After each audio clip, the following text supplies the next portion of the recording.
Hello everyone, welcome to the third session of the day and the first lecture demonstration. We are joined by Dr. Swarnalatha Rangarajan from IIT Madras, and this will be a continuation of the talk that she delivered in the morning on ecocriticism and Indian writing in English. So it's now over to you, Dr. Rangarajan, please. Thank you so much. Good afternoon to all of you. Okay. So to just begin the discussion, because it's supposed to be a Lecdem, so I have to demonstrate what ecocritical interpretative practice is. So let me begin by saying that ecocriticism is unique amongst contemporary literary and cultural theories because of its close relationship with the science of ecology. So you might want to ask me, are eco-critics qualified to contribute to debates about the problems of inequality? Perhaps not. So we'll have to make a fine distinction because problems in ecology are properly scientific issues to be resolved by formulation and testing of hypotheses in ecological experiments. That's not an eco-critic's domain. But ecological problems are our domain, because what are ecological problems? They are features of a society arising out of our dealings with nature, from which we should like to free ourselves and which we do not regard as inevitable consequences of what is good in that society. So John Passmore, the writer, gives an example, right? Now, how many of us can, I wish this were a live interactive session, I could have asked you, what is a weed? When I say define a weed, is there somebody who'd like to respond? What's the immediate response that comes to our mind if somebody tells you define a weed?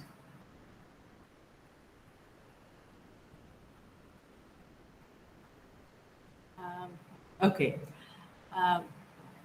Yes, I see somebody with the mic. Can you please? Yeah. Ma'am, it's usually a plant that needs to be, like that is unwanted, like it's known as like a wild plant. It has to be uprooted. Yes, absolutely. So, you use the word unwanted, right? A weed is an unwanted plant. See, for example, IIT campus used to have a lot of prosopis plants, shrubs. So there was this Tamil Nadu government directive. So all the prosopis plants were removed overnight because prosopis drinks up groundwater. So that was the argument.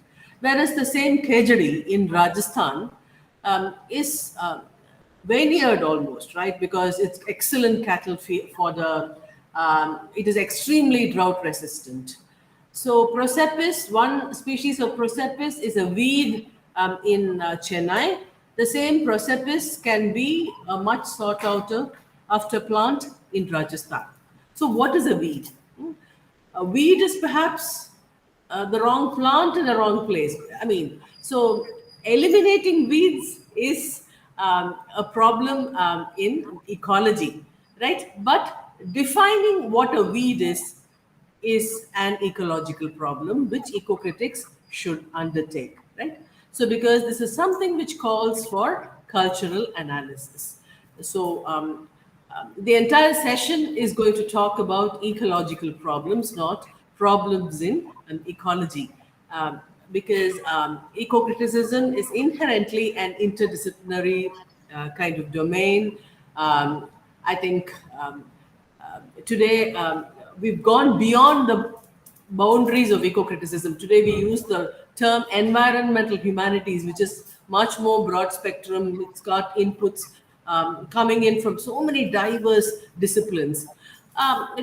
For today's practice session, I have 2 or 3 texts in mind, depending on whether I'll have the time. My apologies, because a couple of texts I would not have passed on the excerpts. I planned it the last hour, but it's all right. You can just go back and read it. It's readily available on the internet. The next slide, please. Yes. So my first pedagogical unit, I'm calling it Swamp Speak, right? Uh, so this part of my talk attempts to illustrate that literary texts wield immense power in shaping geographical imagination by using the example of swamps that have represented the trope of wilderness for writers from diverse backgrounds and periods of history. So I will illustrate this with the help of two texts from the global north and two texts from the global south, right? So diverse writers like John Bunyan, Henry David Thoreau, Kallan Pokudan from Kerala, Sarah Joseph from Kerala, whose work brings to light an evolving cultural commentary on the status of wetlands. So let's see what it is. So, what is the science of wetlands, right? As the slide tells you, wetlands can take on a diversity of forms, including bogs, fens, marshes, swamps, wet meadows, wetland woodlands. See, from a scientific point of view, wetlands offer incredible natural biodiversity, functioning as nature's kidneys. Uh, I think somewhere somebody has to mute this constant echo and feedback. Yeah, thanks so much. From a scientific point of view, wetlands offer incredible natural biodiversity. They function as nature's kidneys by absorbing noxious waste such as nitrogen and phosphorus. They settle sediments. They improve water quality. They are of great ecological importance because of their role in long-term carbon storage, water cycles, and the moderating effects they have on climate change. Also, we must remember that wetlands are global habitats occurring from plains to alpine ranges, and they are also ecotones. Ecotones are transition areas where two biomes or distinctly different biological communities meet, right? And therefore, you can't call a wetland an entirely terrestrial or an entirely aquatic landscape. They are a continuum. So, cultural geographer William Howard, he draws attention to this hybrid and multivalent nature of wetlands, referring them as waterlands, a continuum between terra and aqua. So this is a lot of science about wetlands. Why are we even listening to it? Okay. So, but despite the fact that wetlands play such an important role in ecosystem dynamics, humans have always resisted them, and they've regarded wetlands with with great hostility, I should say. This is across cultures. Howard provides us with a list of reasons as to why this is the case. One, wetlands are claustrophobic. Uh, um, they do not offer us a sense of horizon. They don't give us grand views. They often force human beings to turn inward upon themselves and the non-human world. So we don't like that. We don't like to turn inward, right?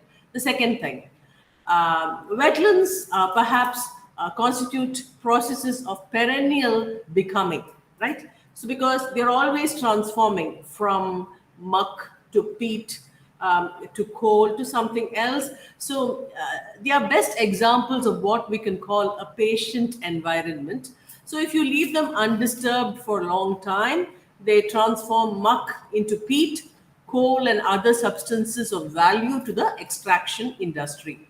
But at the cultural level, the slowness of the process can inspire feelings of angst, alienation, sometimes humility, patience. These are not very, very comfortable emotions for humans to possess. Three, wetlands are transition zones between water and land, and they inspire divided values like difficulty or uncertainty. So when we talk about a quagmire or a morass, the moral equivalent is uncertainty, because they are in between zones. They are the liminal zones, right? And fourthly, very importantly, wetlands are anoxic. They produce methane and not oxygen, which is of little use to humans who require oxygen-rich air. So as a result of growing human interference, wetlands have receded throughout the world. So much so that they have become the landscape equivalent of extinct or endangered species. So if we look at the West, right, drainage has constituted a major part of the eco disaster that followed the European colonization of what is today the United States of America. Wetlands were considered to be very dangerous places that were breeding grounds of deadly diseases. At the time of the European invasion of early 1600s,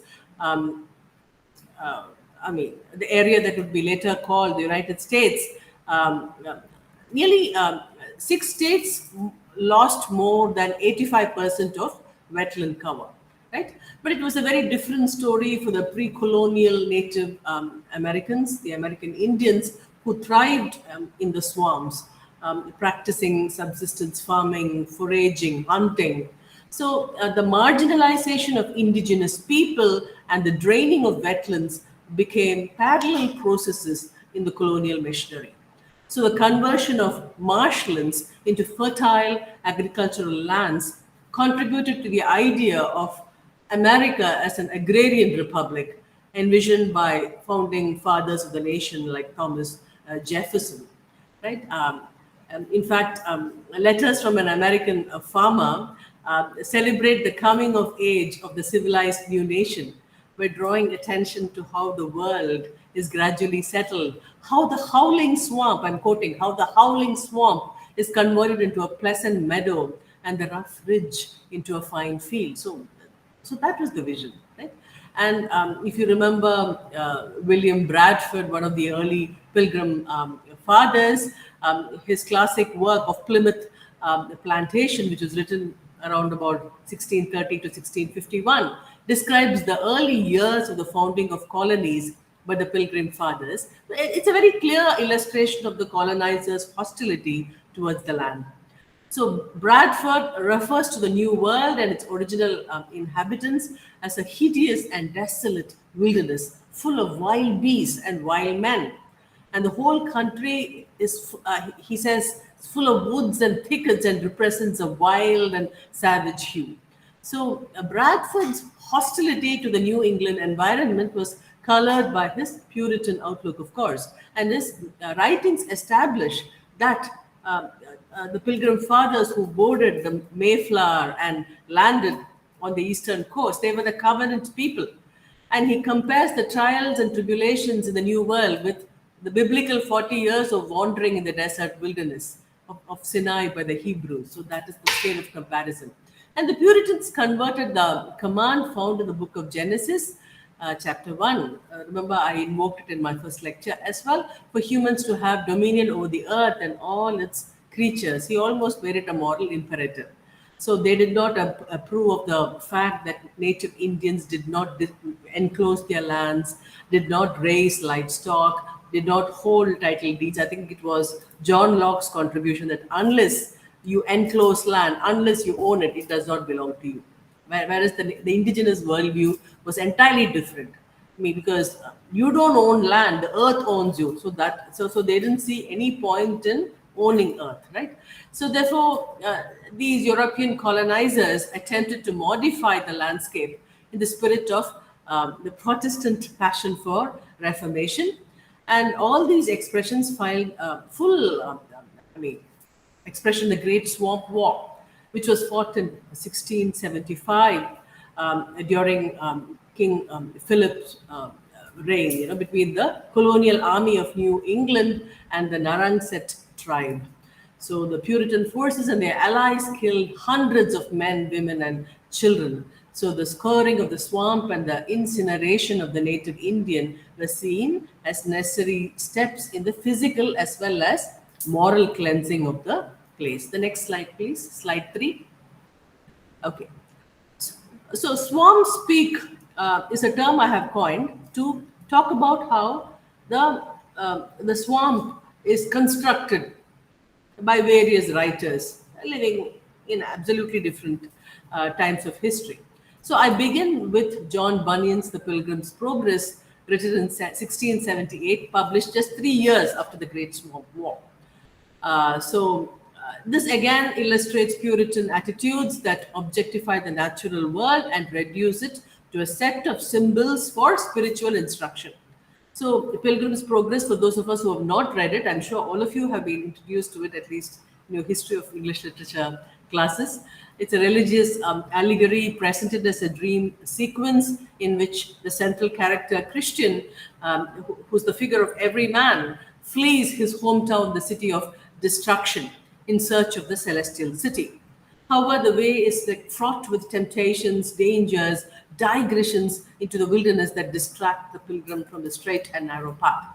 So, in chapter 4 of the novel, titled Christian and Pliable Confront the Slough of Despond, Bunyan chastises readers to rouse themselves from feebleness of will and despondency by describing a dream in which the author sees Christian and the fickle-minded Pliable fall into a filthy quagmire right in the middle of a plain. So this is how the slough is described. The miry slough, I quote, is such a place as cannot be mended. It is the descent whither the scum and filth that attends conviction for sin doth continually run, and therefore it is called the slough of despond. It has swallowed up at least 20,000 cartloads, yea, millions of wholesome instructions. So words associated with swamps like bog, swamp, fen, mire, black water have claustrophobic undertones of entrapment, disease, death, disorientation.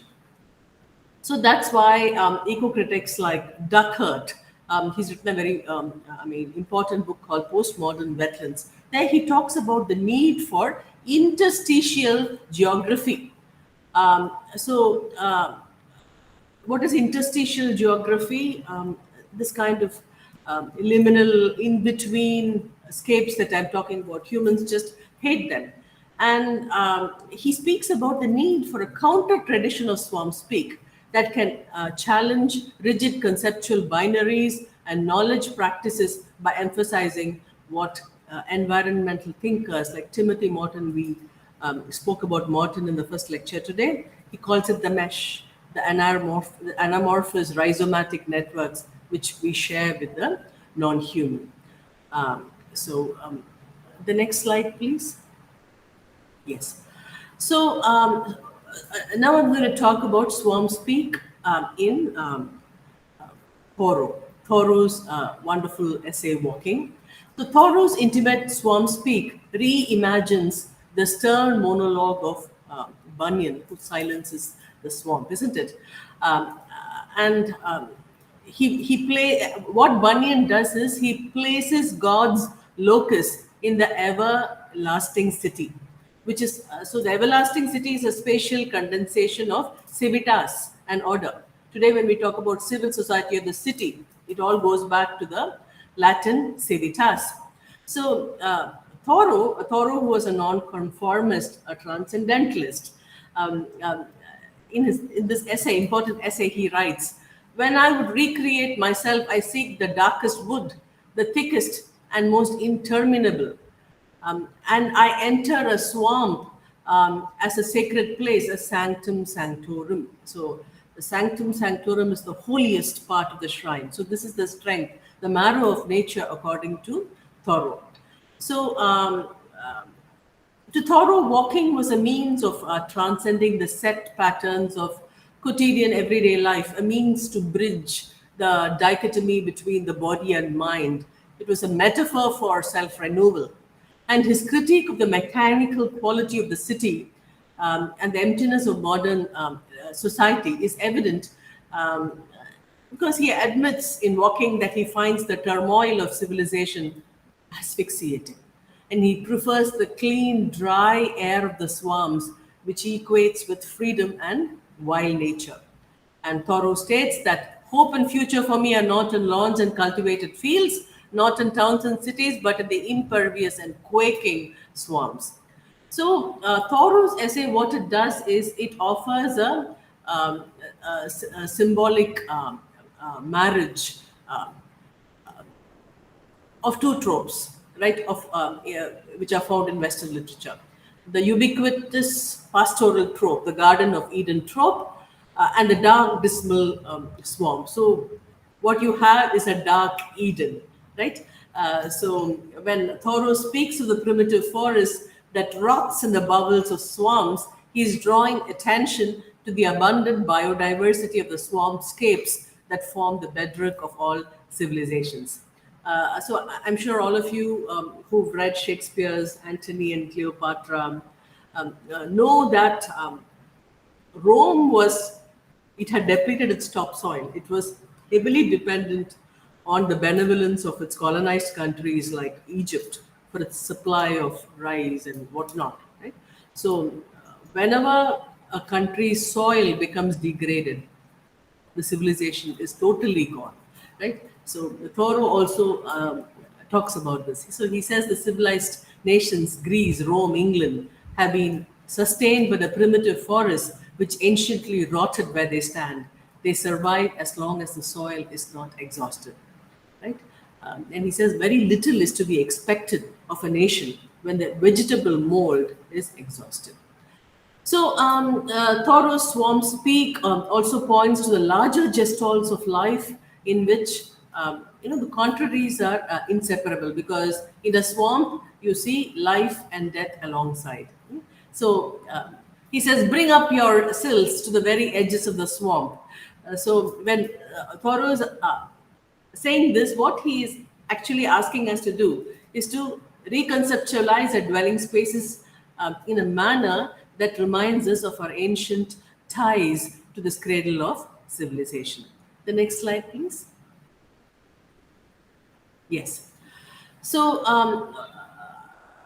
water lessons from a global South perspective. So, I'm going to be talking about Sarah Joseph's novel, originally published in Malayalam as Adi, translated as Gift in Green, which came out in 2011. So, the village of Adi in the novel Gift in Green is a place of primordial purity, dotted with water bodies, marshland, and slush. Set in the Indian state of Kerala, popularly known as God's own country, the Gifted Green also articulates a deep environmental awareness that reflects the spirit of environmental justice movements, such as the Silent Valley movement, the Plachimada protests against Coca-Cola, the anti-endosulfan struggle, just to name a few. See, the novel is a lament for the diminishing wetland spaces of Kerala that provided livelihood to the residents in the form of agricultural produce, fish, fiber, and fodder. So Kerala's wetland cover is roughly about 1/5 of its land mass, but that's shrinking rapidly due to very myopic industrial development plans that have destroyed the contiguity of wetlands, diminished coastal vegetation, disrupted complex ecologies. For example, the Kavai Westland, which is the biggest of its kind in northern Kerala, which spreads across almost 1,200 square kilometers, is under threat of pollution, landfilling, sand and laterite mining. It's a same story, right? So coming back to A Gift in Green, the original inhabitants of Adi are members of the Pulaya Dalit community, who are a very despised and ill-treated people. But when these people move away to this island, they make a covenant. A covenant is a very solemn word, because it's like a pact you make with God. So they make a covenant with a small island that brimmed with clear and sweet waters. That's what the novel says. So these are the ecosystem people, to use Gadgil and Guha's terms, who learn to grow rice in the salt waters of the marshlands and subsist on the abundant fish and crabs found near the mangroves. However, there is a cataclysmic change when Kumaran, who is an original inhabitant of the island, goes to the city, returns with concrete plans of material progress, and this disrupts the community's ancient ways. So the pristine island soon turns into a sewage dump, since Kumaran has law on his side, and the wherewithal to force farmers to give up their lands. So Kumaran very generously offers to rid the city of its waste, and therefore this unethical dumping of waste in the vicinity of Adi causes an all-round asphyxiation, the poisoning of prawn farms, noxious landfills, whatever. So there is the novel actually presents for you a nightmarish picture of stagnant water. So there is this procession of the dead, the decomposing, flycatchers, disease breeding arrive one after the other, right? So this community has storytellers. In case I forget, let me also remind you that one major technique that is endorsed by eco-criticism is narrative scholarship. Basically, um, I mean, instead of just using arid theoretical jargon, can you tell a story to make a point? So it's called narrative scholarship. So because there are stories waiting everywhere, and if you can integrate stories with your theoretical praxis, they say it's good. So there is a storyteller in Adi who claims that there is water inside and outside stories of every kind. So when the sacred covenant with water is broken, the waters rise as an apocalyptic flood, purifying the toxic scapes of Adi. So, chapter 16 of this novel actually presents swamps speak through the language of myth and storytelling. So, there is a magician who lures the children of Adi with a cart of sweets. He empties the cart into the marsh into which the sweets continue to sink, eluding the grasp of children's fingers. The magician asks the children whether they would prefer a playground in place of the marsh where the sweets will not get lost in the mighty slush. The children consider the playground as a viable option since they know that marshlands always walk things down. It is then that the magician tells them the story of the water goddess of fish and rice who dwells in a water mansion of astounding purity. If the marsh went dry, the water mansion would collapse and the goddess would go away. So her wrath would bring about a spate of droughts, fish would perish, the marsh would exhale poisonous gases, people would have to leave the place forever. So this is the lesson of the marsh. And the magician says marshes are meant to be wet and slushy, not dry and compact. And there is a reason for this. This is exactly what deep ecologists, a foundational deep ecologist, Arne Naas calls a relational total field image, where it's very unusual to find it in a global text, but Gift and Green does give you this kind of picture. Can we go to the next slide, please? Okay.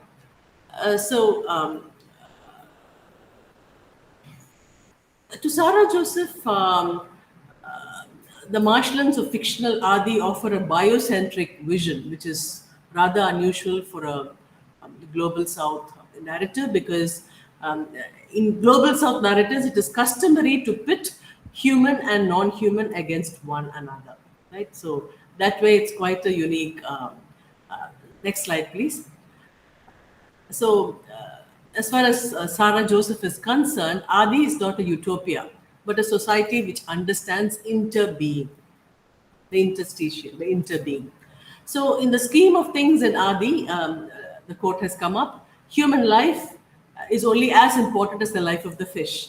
So, Sarah Joseph writes this out of personal experience. So, in an interview, she talks about how she went to this beautiful island called Valannakada in the Ernakulam district of Kerala that inspired her to create Adi.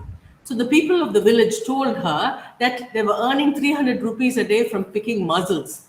So when she tried asking them if they wanted to earn more, they refused, saying that they could count on the fish and mussel as fixed deposits which would ensure a daily wage. They did not feel the need to gather more. So the fictional Adi is an expression of this non-materialistic attitude of being in nature that refuses to instrumentalize nature for its greed. So what can we say? The marsh teaches us to cherish wilderness and also reminds us of our own biological embeddedness in the wider reaches of evolutionary time. So perhaps Adi, Gift and Green, demonstrates the danger of denying and otherizing our sticky entanglements with our environment. The next slide, please.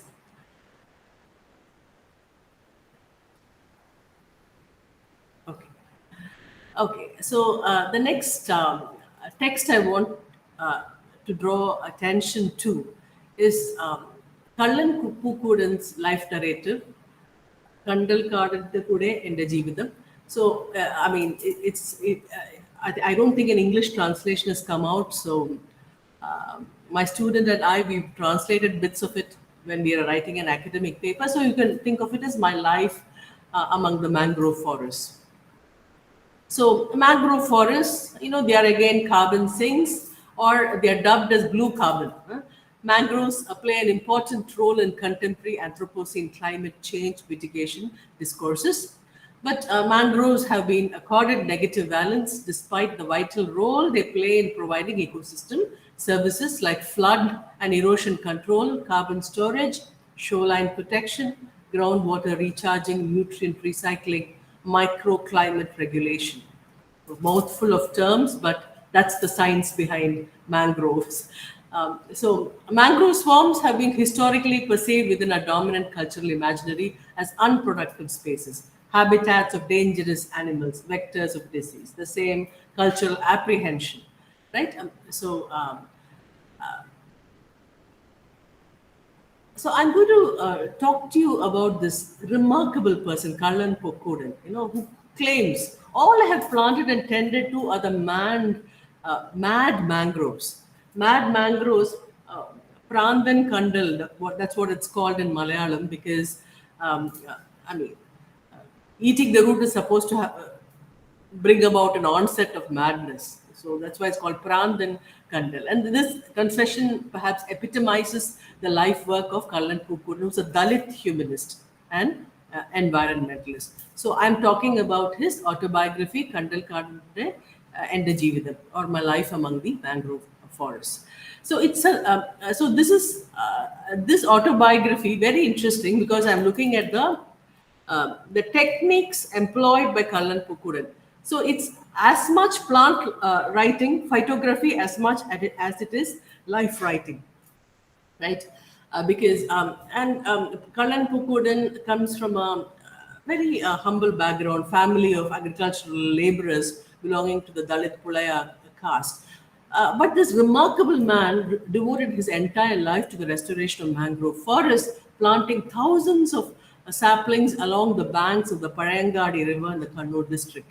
So the twinning of life histories with vegetal histories in Pokkudan's autobiography contributes to a unique repository of ecological wisdom and nature care. Right? In other words, what I can say is, the next slide, please. The next slide. Yes. No. Before that. Sorry. Before that. Prior to that. Yes. So, in other words, the mangrove metaphor does not undermine Pokkudan's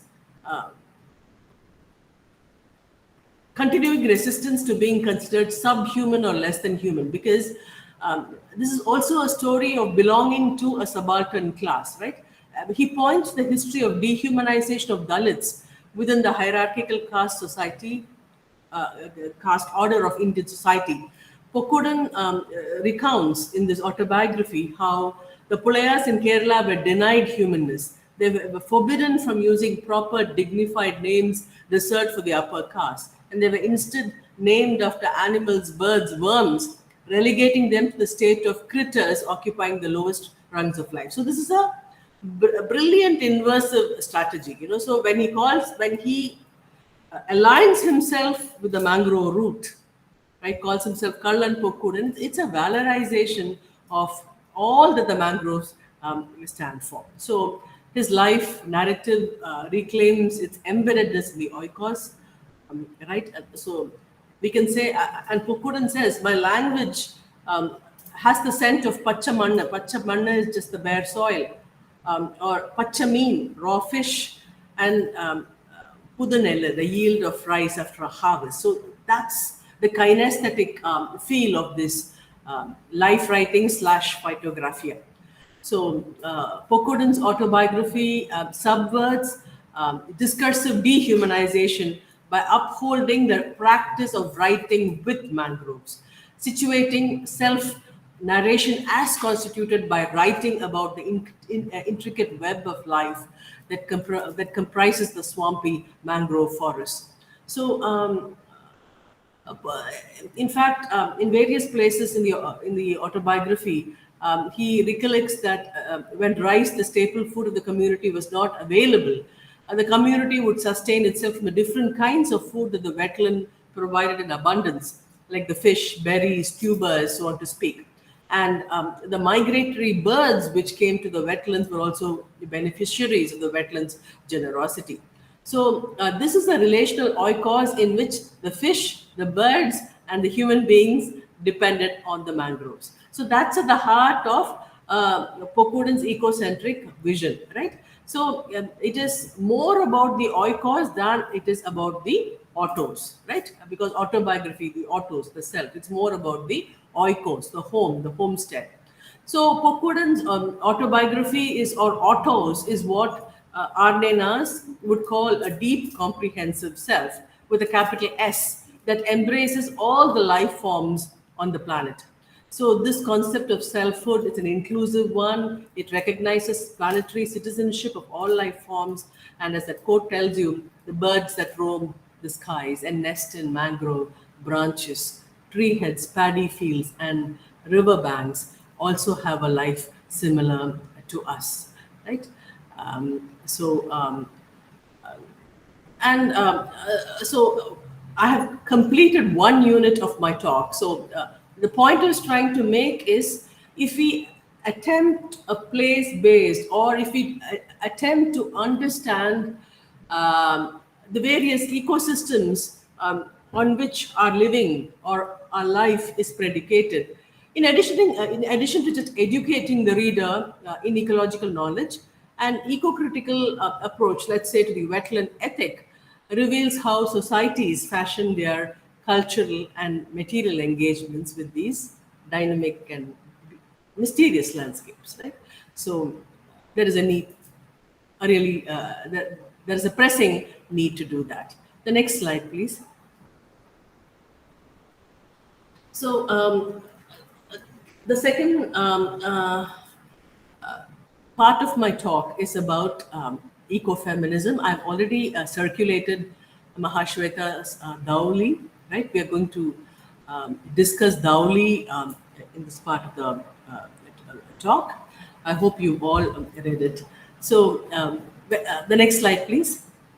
So when we talk about women writing nature in India, so this is a point I have already made.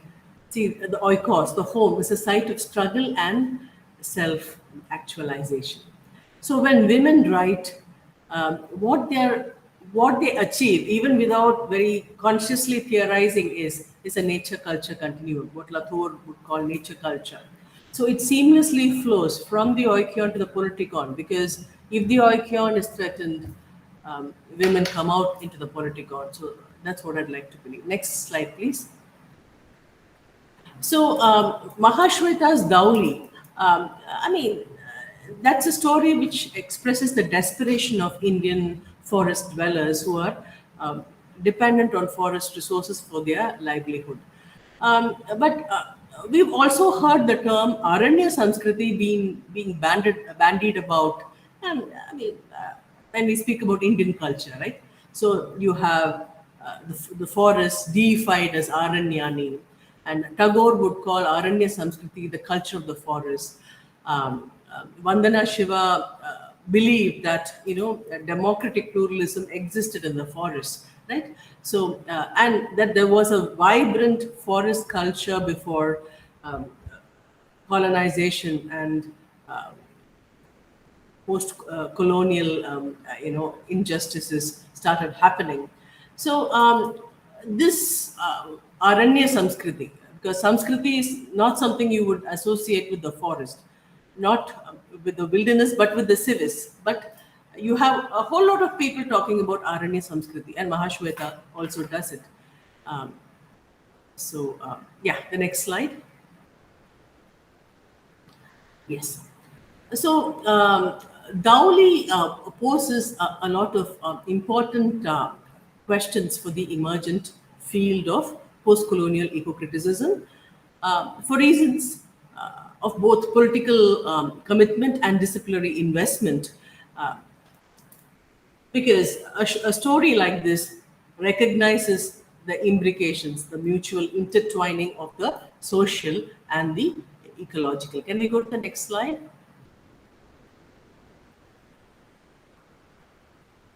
Yes. So, Dowley obviously gives us a glimpse of what it means to be pushed to the brink of survival.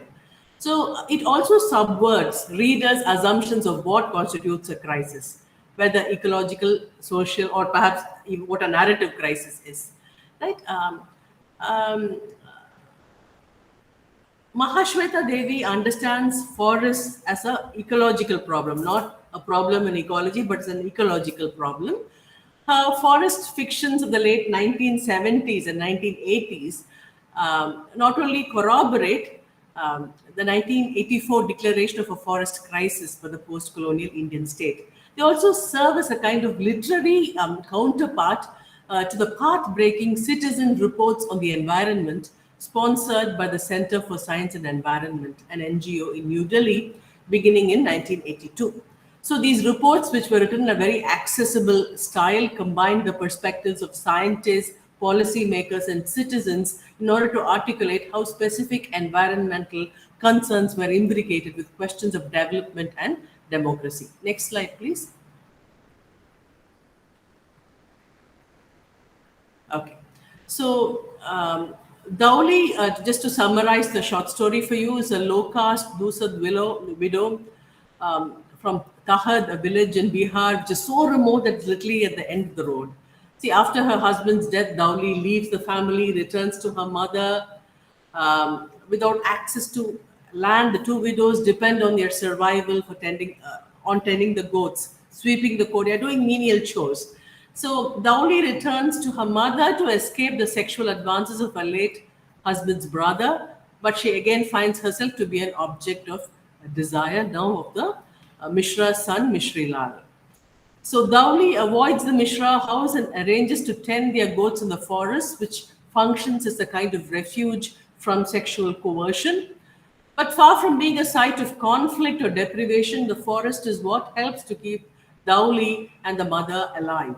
It is such an uncontested site that, unusually for Devi's fiction, we do not know who manages the forest. We don't know anything. We are not given anything. So the forest is also the closest thing that Dowley has to a room of her own, right? It's a palace of peace and solitude where she can be alone, where she has the time to think her thoughts, right?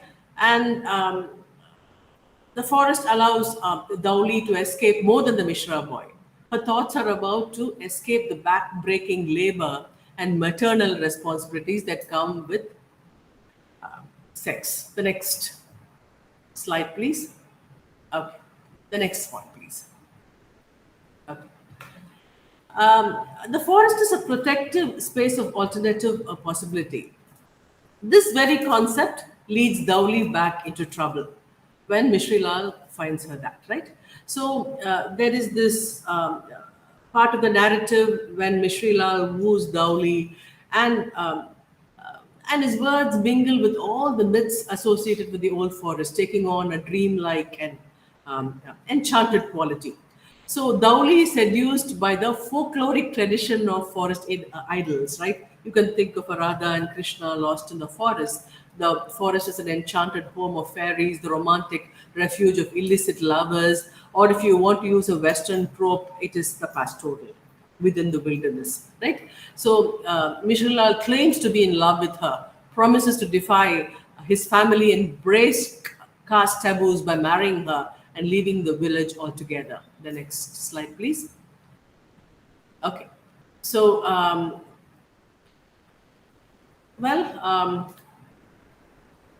the story takes on a very bitter turn. As the forest tries become very regular, Dowley becomes pregnant, and when Mishrilal reveals their love to his family, he cannot stand up to their defense of caste protocols. They marry him off and send him away from the village. So the same forest, which was a refuge which was such a pastoral place of peace and love, um, that becomes a place which is harsh, right? So, next slide, please. Next slide. Okay. Um, the next slide. I'm sorry. Okay. So, Gadgil and Guha, let me just get into their book about the environmental history of India. So, they read the pre colonial environmental history of India as a conquest of food gatherers by food producers. So, they associate the rise of Brahminism with fire sacrifice rituals that had the mundane effect of consuming wood and clearing forests for agriculture. So, in a way, the upper caste people were seen as pioneers in this initial conquest of the forest. When their meditations and their sacrifices are molested by animals, demons, or human inhabitants of the untamed, menacing forest, they are defended by Kshatriya warriors.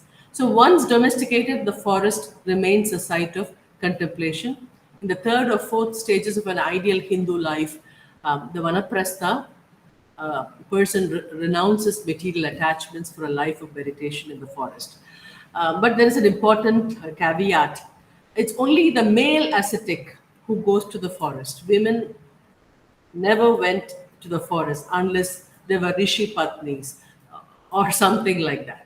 So, if you look at women writing nature in today's literary scenario, I spoke to you about Ambai, I spoke to you about Volga, and a couple of others. So, these vanaprasthas are undertaken by women who want to go into the forest and think about what their lives have become. So in Ambai's forest, a middle-aged protagonist walks into the forest because she's disgusted with her husband's selfishness, right? They have been partners in the business for a long, long time, and something happens which upsets her a lot. So alongside her story is the story of Sita. Sita, who's a middle-aged woman now, she too is wandering about in the forest, and she is lured by the enchanting notes of a veena. And she walks into a little hermitage like place, and whom does she see? None other than her abductor, Ravana. Ravana, who is very delighted to see her, and he offers to teach her the art of veena playing. And Sita says, no more, because the veena resembles the female body. I mean, so there's an evocative description of that. So she says, enough men have played with my body and with my life. I want to take my life into my own hands. And Ravana understands. So, in a revisionist epic, women go into the forest, they find themselves, and perhaps male antagonists or female antagonists in male authored epics now become allies or even friends in their own progress towards self-actualization. But anyway, here, I'm digressing, but I thought I should tell you that. Next slide, please. So, what Dowley actually does in the forest, she does not behave like a retreating Adivasi person, right? So she behaves like a twice-born male elder hermit of caste tradition, right? She goes to the forest to think her own thoughts, to imagine a life other than what it is. So that's why Mahashweta's narrative has a fundamental ambivalence regarding forests in India, an ambivalence that is laid bare in the gender, caste, and age reversals of Dowley's subtle evocation of the Vanaprastha forest retreat. Next slide, please. So this ambivalence derives from defining India as an Aranya Sanskriti. An Aranya Sanskriti which suppresses the constitutive history of contests over forests and the threat the liminality has posed to civilization. So the tradition of forest idols allow Dowley to embrace the hegemonic version of history while forgetting her own overdetermined marginal position in it. So this menacing aspect of the forest suddenly emerges when Mishrilal fails to return. So the woods look horrible to her. I think the trees look like ghoulish guards, and even the rocks seem to be watching her. So it's a very culturally mediated relationship ship with the forest. Uh, Very much at odd with the narrative's muted description of it as a site of resource extraction. We don't even realize it's happening, right? It's there in the background, but what Mahashweta is asking us to do is to make connections between the woman's body as resource and nature as resource. Both are exploited, right? The Mishras are traditional Brahmin landlords and moneylenders who extract rent, labor, and interest from lower caste tenants, but they are also business partners with a forest contractor who supervises a team of timber felling coolies. So when Mishras refuse to provide food or money or work for Dauli and her baby, she faces the prospect of prostituting herself to those forest workers in order to survive. So it is no accident, perhaps, at all that the men to whom Dauli must sell herself are those who commodify the forest. Her romantic view eventually collides with the economic view. When Dauli encounters the contractor in the forest, that's not only her refuge but also his workplace. So even though Dauli acknowledges the fact of commercial forest extraction through these characters who exploit both the forest and Dauli, their presence in the narrative is not explicitly connected to the urgent problem of Indian deforestation. So the temporal horizon they introduce is not crisis, right? But rather what we might scandalously call sustainability. See, because the men who want her body, they did not mind the wait to see whether the Mishras provided for Dauli, because the contract for cutting logs and splitting lumber was to continue for a while, and she was worth waiting for. Next slide, please. Okay. So what we see in the short story is this empowering epiphany about Dhauli being a part of society and her prospects for an autonomous life as a public whore.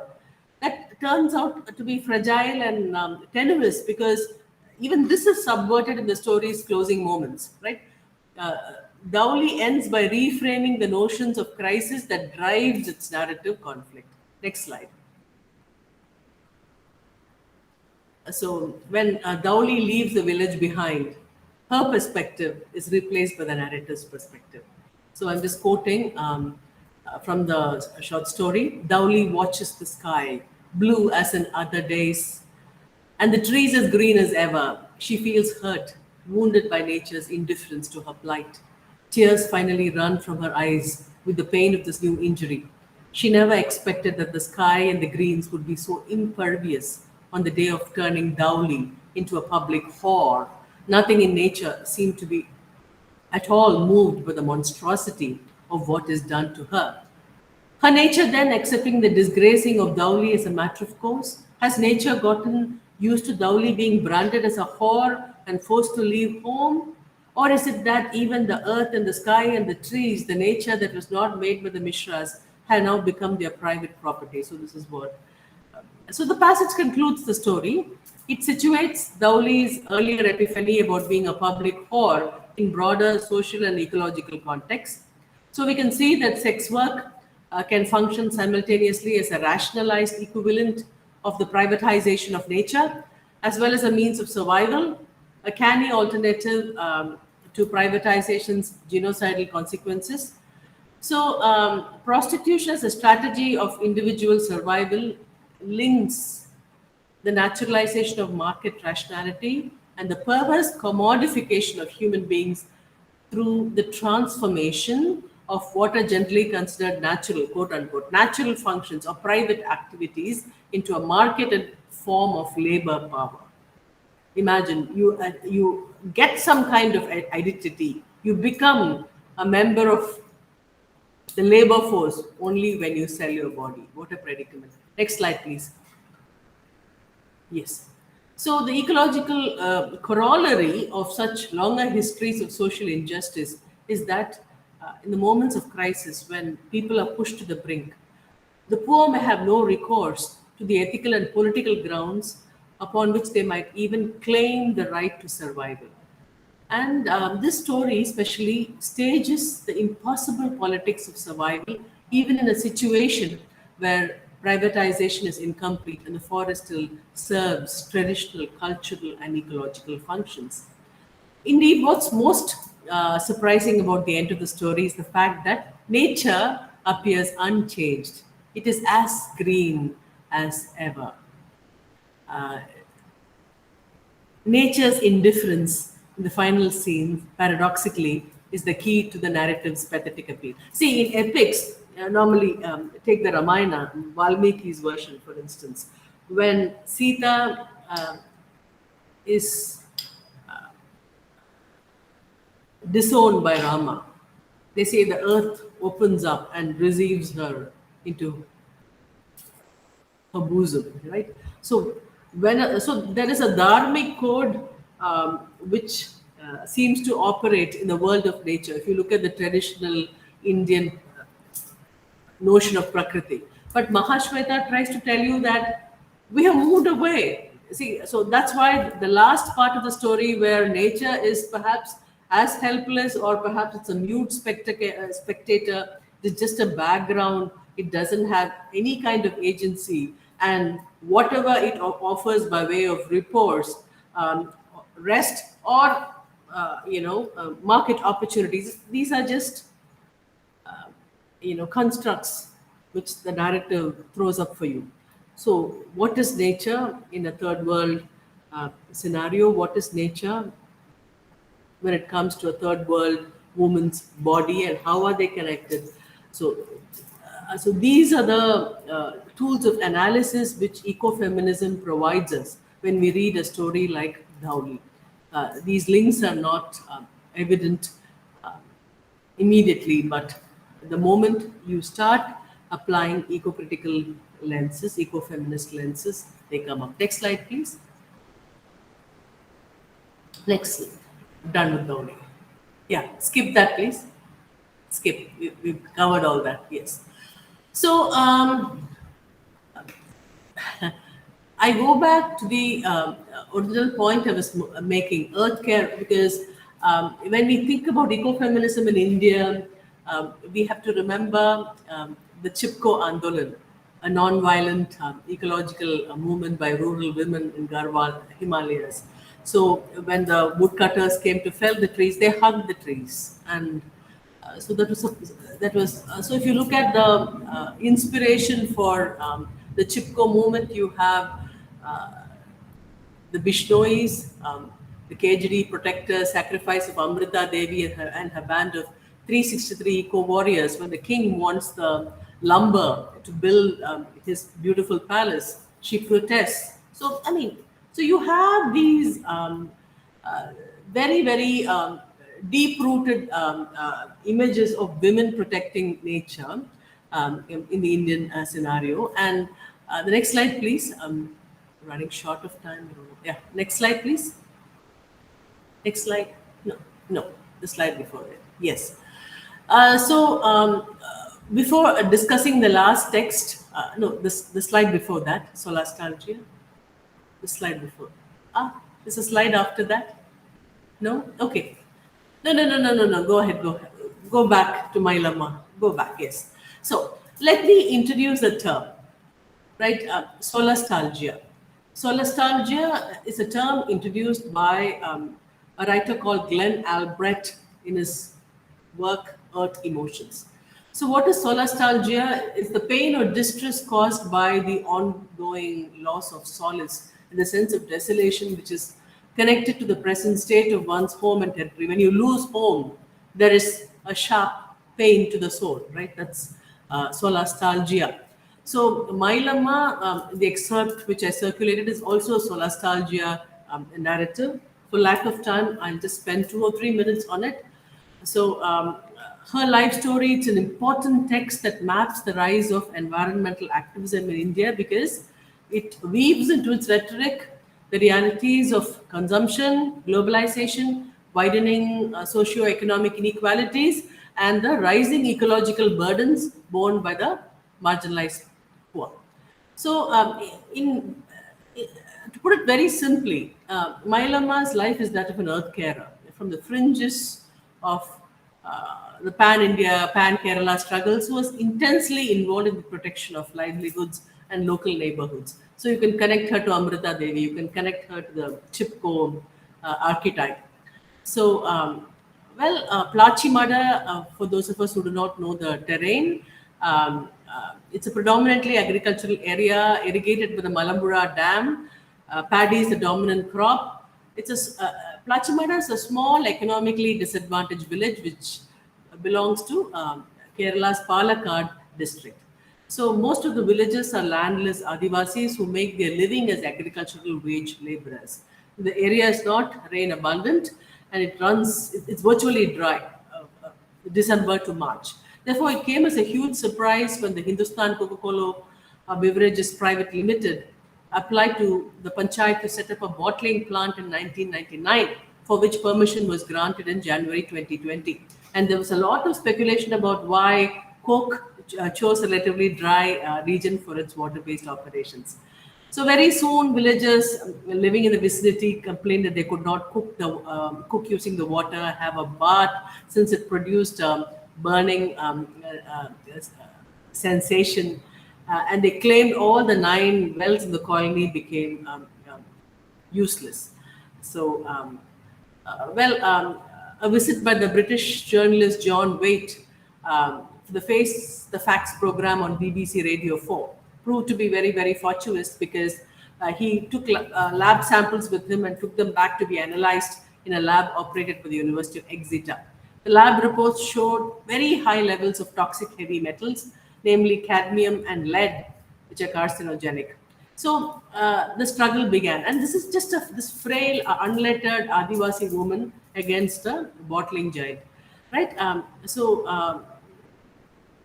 The Narmada, I mean, I'm just giving you background information to understand it. So Medha Patkar started her anti-globalization yatra from Plachimada to voice a protest against Coca-Cola. And Vandana Shiva arranged for a World Water Conference in January 2004 in Plachimada. So the conference added a new dimension to the epistemology of the Plachimada struggle. It used the term water privatization to describe the plunder that was taking place, right? And the Plachimada declaration said water is not a private property, it's a common resource for the sustenance of all. The right to conserve, use and manage water is fully vested with the local community. This is the very basis of water democracy.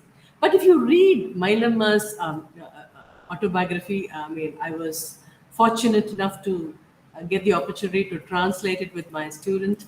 A lot of ceremonial songs. The whole life narrative is oikic, because she talks about the songs of marriage in her community, of mourning. She talks about planting, harvesting, and other nature culture cycles which keep the clan together and knit the human with the world of nature. It's almost like a Sangam Tinai kind of eco-poetics, an oikic continuity between landscape, deity, and the nature of emotions. So in chapter 11 of the narrative,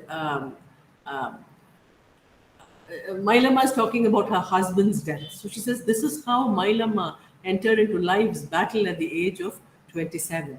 So the metaphor of battle becomes the defining word for her personal as well as her public life. So this is an eco-sickness narrative, David and Goliath story, and the Plachimada protest bundle. These women would go and sit there the whole day. It becomes a kind of intersection where the home and the world meet, and it's a symbol of the sacramental commons where people as individuals and communities concretize ecological ethics in local context. This is all theoretical fluff I'm building over the life narrative. It's very simple. The narrative is remarkable because it's got that kind of amazing simplicity. So let me just end with that. Her narrative, Mailamma was not honored in her own lifetime. In fact, when we went to look at Plachimada, her burial site there's not even a stone to commemorate her. I think, let's not talk about that aspect, but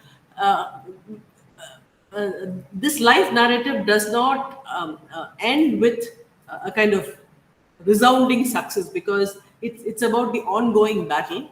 But what she says resonates very much in spirit with the speech attributed to Chief Seattle, a 19th century American Indian chief of the Quamish tribe. So Seattle, Chief Seattle, after whom Seattle City is named today. He speaks because that was a gift by the native Indians to the white man. And Seattle speaks about the end of living and the beginning of survival. So when he hands over the land to the white man, he asks him to take care of the land as if it were his own child. So Mailam also points out the sense of fatigue, that this is not the first time that the earth has been ravished. I end this talk with her closing lines. We will be happy if it ends well. We will take it as a deserving reward for our fight. On the other hand, if we lose the struggle, the story of Plachimada will remain a lesson to all of us. Next slide, please. Next slide. Yes. So, in conclusion, when we are talking about ecofeminist narratives from India, or women writing nature, um, I'd like to use the word Sahridaya ethics, because Sahridaya is a Sanskrit word for kinship. So it could be a co-soul, a soulmate, sharer of the soul, whatever it is, Sahridaya, somebody with whom you have the affective bond.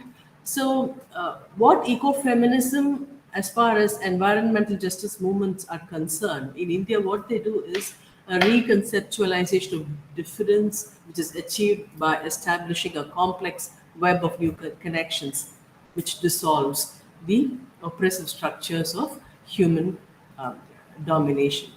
Right? Can we go to the next slide? So this is Bailama's solastalgia. This is why she fought, right? Look at that slide. Whatever it is, I know only one thing. This tiny piece of earth where I stay, Plachimada, is my home. So it's all about not being allowed to belong where you belong, right? The sense of place gone all awry.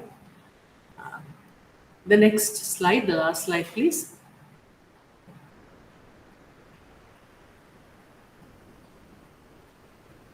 Okay. So, eco-criticism's most pertinent need, because I think from the morning I've been speaking to you about the Anthropocene, which is a gloomy, dismal, dark ecology scenario. Therefore, as poets, as writers, as dabblers in humanities, as theorists, we need to perhaps challenge narratives of disenchantment. There's something called re-enchantment. How do you fall in love with the world? The world can be toxic, it can be poison, but unless you fall in love with it, you will not care enough for it, right? So maybe that's where Indian eco-criticism is headed, especially the eco-feminist writing. Signals the need to exit the Anthropocene and enter the Symbioscene. So the Symbioscene is a more positive. All these scenes, there are enough number. We talk about the Capitalocene, we talk about this and that. So maybe these are just jargon and empty words. But when you talk about symbiosis, we're talking about new alter tales of human kinship, kinship between humans, kinship between humans and the natural world. So the Symbioscene is what holds promise for all of us. And that's what advocacy-based eco-critical interpretation should do. Thank you so much.